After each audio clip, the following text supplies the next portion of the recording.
What's up, everybody, man? It's your boy, Mr. Duga, coming at y'all with another video, man. And today, man, I'm going to preview and predict the AFC North division, man. First, a look back to last season, man. You had the Baltimore Ravens winning the division.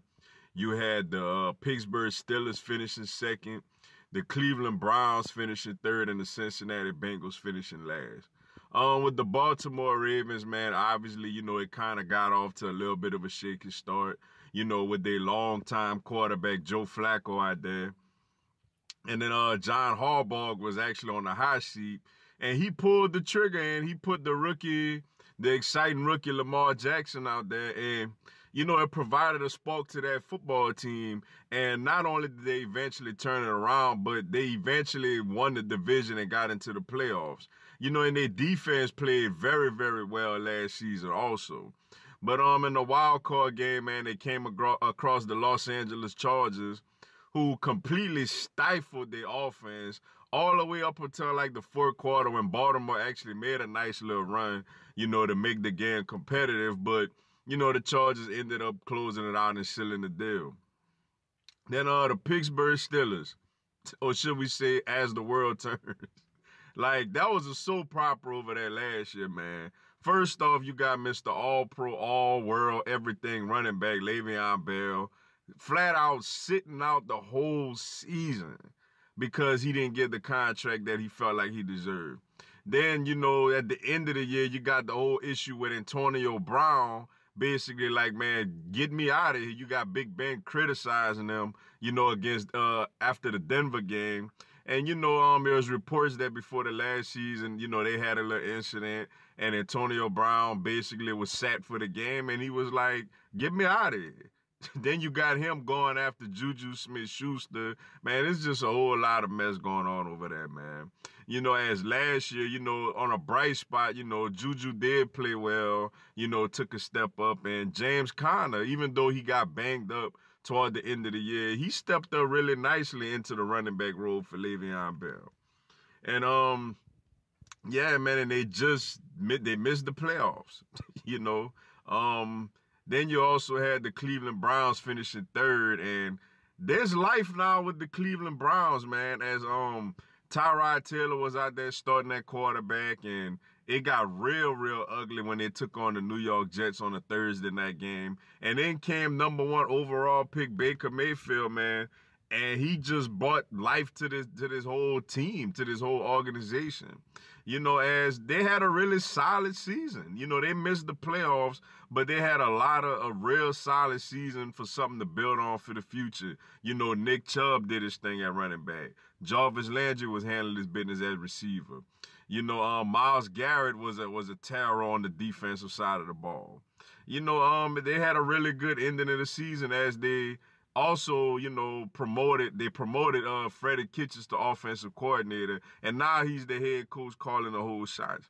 Then you had the Cincinnati Bengals, who, man, I am not one for somebody, losing their job, man. I am not one for somebody losing their job in this great country that we in, yo. But my goodness, man, it was about time they let Marvin go, man, in Cincinnati. It was about time, man. I mean, do Marvin got some dirt on the owner or something? Did Marvin have some type of secret formula, or I don't know what it was, man, but it was a long time coming for them people to let go Marvin, man. I remember I took my kids to Disney World, yo, and I went to a McDonald's, in that around that area, and I had my Eagles hat on, and the manager came, nice guy, man, came talk to me and my family. It was like, oh man, you're an Eagles fan, that's what's up. I said, yeah, who's your team? He said, well, I'm a Bengals fan. And I asked him, like, man, when y'all gonna get rid of Marvin? And he said, my mama asks the same question every day. So it was a long time coming, man. Yeah, man, it was a big mess last year, man. Andy Dalton got injured again. AJ Green got banged up. The only bright spot was, Joe Mixon had a solid season. Looked like he's a capable running back. But obviously they didn't have a really good year. Now coming into this season, man, when you look at the Baltimore Ravens, You know, they added guys like they added Mark Ingram from the Saints who gonna bring a physicality to their offense, especially this team who loves to run the football. You know, and they also added Earl Thomas, you know, as they replaced Eric Weddle with Earl Thomas, you know, back there in the secondary.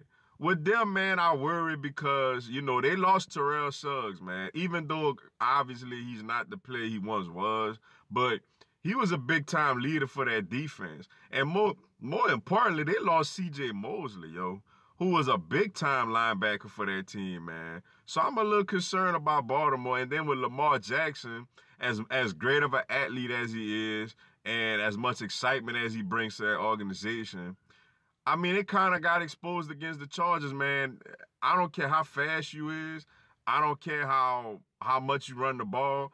To consistently win in the NFL, your quarterback got to beat teams with his arm, man. And, you know, he didn't do that in the playoff game. You know, he came alive a little bit toward the end, but he didn't consistently do that. And they also lost their big red zone receiving threat in Michael Crabtree. You know, when you look at the Pittsburgh Steelers, obviously they losing Antonio Brown. Obviously they losing Le'Veon Bell. But, you know, I like the draft pick they got in Devin Bush, man. You know, their defense hasn't been the same since the very tragic, unfortunate injury to the big homie Ryan Shazier. Prayers up for him, man. Hope he continues to just, you know, get more healthy and healthy every day, man. I don't know if it's going to result in him playing football again, you know, at the level he once played, but at least where he could just have a normal life, man, you know, with his lovely fiance. I don't know if they got married yet or not, you know, and you know, his kids and everything, man. But I like the pick of Devin Bush for them, trading up to get Devin Bush. You know, they still got some talent on this team, man. You know, Juju Smith-Schuster is a capable receiver, man. James Conner has shown that he's a capable running back. You know, they still got guys like, you know, Cameron Hayward on the defensive side of the ball. You know, they got the young rookie Edmonds they got last year in the draft. You know, I don't think, you know, Pittsburgh gonna just quietly go away like people think because they lost Antonio Brown and Le'Veon Bell.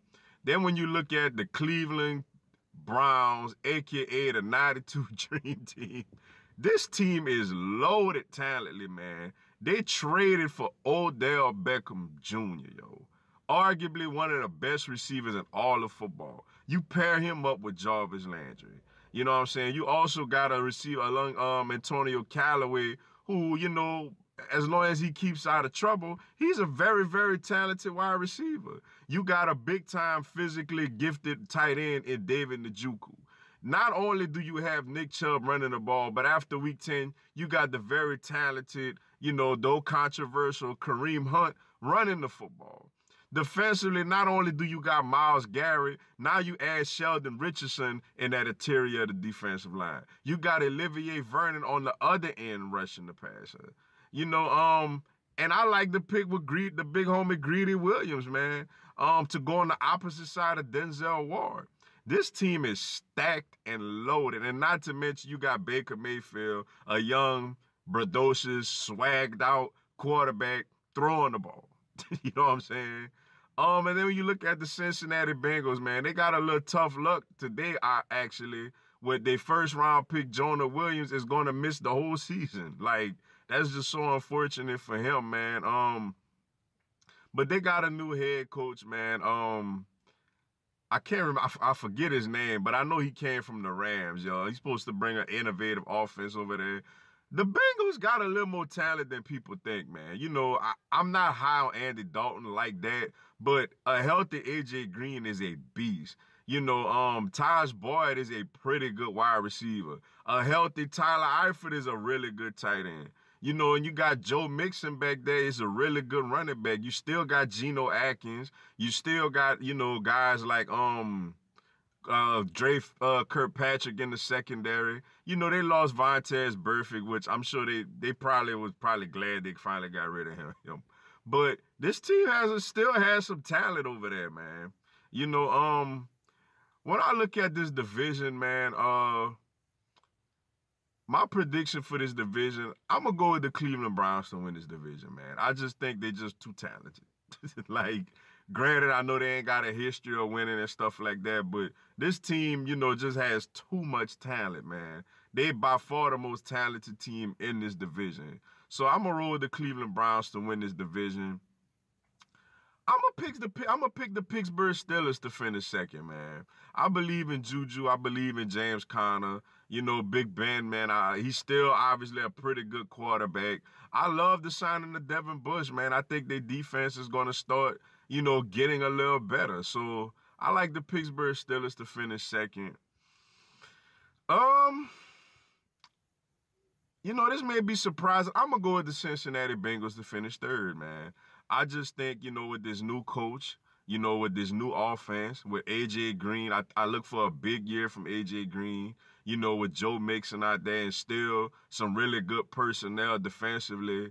I think you're going to start getting the most out of this team, man. I think this team finishes third in the division, which means last place, man, I got the Baltimore Ravens, man. I know it sounds crazy. They actually won the division last year, but I mean, the loss of Ingram is a nice pickup. Earl Thomas is a nice pickup.